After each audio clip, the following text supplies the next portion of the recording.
சப்பாத்தி, பூரி, இட்லி, தோசை எல்லாத்துக்குமே பெர்ஃபெக்ட்டா செட் ஆகுற மாரி ஒரு ஒயிட் குருமா ரெசிபி பார்த்துடலாமா? அதுக்கு ஒரு மிக்ஸி ஜாரில் 1/2 மூடி தேங்காய் ஆட் பண்ணிக்கலாம். இது கூட 2 ஸ்பூன் அளவுக்கு பொட்டுக்கடலை சேர்த்துக்கலாம்.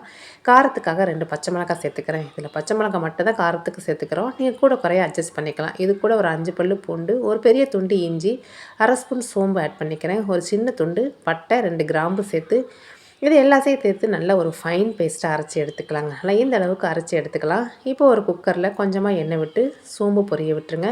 இது கூட பட்டை, கிராம்பு, ஏலக்காய், கல்பாசி எல்லாம் பொரிஞ்சதுக்கப்புறம் ஒரு பெரிய சைஸ் வெங்காயத்தை சேர்த்து இந்த மாதிரி மிக்ஸ் பண்ணி விட்டுறலாம். இது கூடயே பொடி பொடியாக கட் பண்ண 2 தக்காளி சேர்த்துக்கிறேன். தக்காளி, வெங்காயம் சேர்த்து ரொம்ப ஃபைனாக வதக்கணுங்கிறதில்ல, ஓரளவு வதங்கினா போதும். இந்த ஸ்டேஜில் நம்ம காய்கறிகள்லாம் ஆட் பண்ணிக்கலாம். கேரட்டு, பீன்ஸு, பட்டாணி, உருளைக்கிழங்கு எல்லாமே சேர்த்துக்கலாங்க.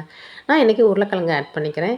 இது கூட நம்ம அரைச்சி வச்சுருக்க மசாலாவையும் சேர்த்து நல்லா கலந்து விட்டுறலாங்க. ஒரு 2 நிமிஷத்துக்கு நல்லா மிக்ஸ் பண்ணி விட்டு மசாலா ஓரளவு வதங்கினதுக்கப்புறம் தேவையான அளவு தண்ணி, உப்பு சேர்த்து இதை நல்லா மிக்ஸ் பண்ணி விட்டுறலாம். இது ரொம்ப தண்ணியாகவும் இருக்கக்கூடாது, ரொம்ப கெட்டியாகவும் இருக்கக்கூடாது. கன்சிஸ்டன்சி இந்த அளவுக்கு இருக்கணும். இதை மூடி வச்சு ஒரு 2 விசில் விட்டு எடுத்தோன்னா சூப்பரான டேஸ்டியான ஒயிட் குருமா ரெசிபி ரெடிங்க. கண்டிப்பாக மறக்காமல் ட்ரை பண்ணி பாருங்கள்.